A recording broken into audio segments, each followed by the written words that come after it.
Napaka-imposible sa isang mapagmahal na Diyos na magpaparusa ng walang katapusan sa apoy ng impyerno bilang katumbas sa kasalanang nagawa ng tao sa maiksing buhay nila dito sa mundo.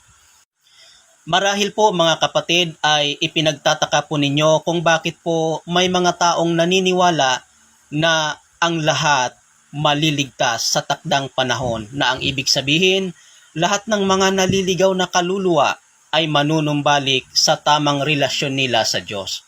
Ang mga tao pong ito ay mas kilala po sa tawag na universalist at ako man po ay isa rin sa kanila. Ang pananaw po namin ito ay nag-ugat po sa katotohanan na ang Diyos ay pag-ibig. At dahil pag-ibig nga ang kalikasan ng Diyos, napaka-imposible sa isang mapagmahal na Diyos na magpaparusa ng walang katapusan sa apoy ng impyerno bilang katumbas sa kasalanang nagawa ng tao sa maiksing buhay nila dito sa mundo. Kung ikaw ay isang mapagmahal na magulang, alam kong naiintindihan mo ang pananaw naming ito, sapagkat wala naman po talagang matinong magulang na magpaparusa sa kanilang anak sa pamamagitan ng pagsusunog sa apoy.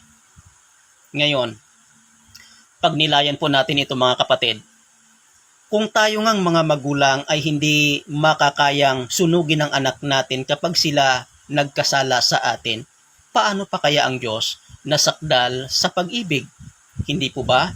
Kaya nga po, ang mga banal na kasulatan ay nagbigay po ng napakaraming patutuo ukol po sa usaping ito.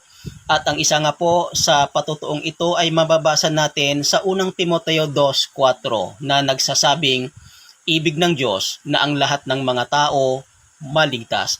Nang sabihin po sa talatang iyan na ibig ng Diyos na ang lahat ng mga tao maligtas, ay pagtitiyak po ito sa atin ng kasulatan na talagang pagdating ng takdang panahon, ang lahat maliligtas sapagkat maliwanag po ang sabi sa Aklat ng Mga Awit 115:3 na ginagawa ng Diyos ang ibigin niya. Sa makatuwid po, inilalarawan lamang ng kasulatang iyan na pagdating ng takdang panahon, ang ibig ng Diyos ang siyang mananaig at hindi ang ibig ng tao sa ngalan ng kanilang malayang kalooban.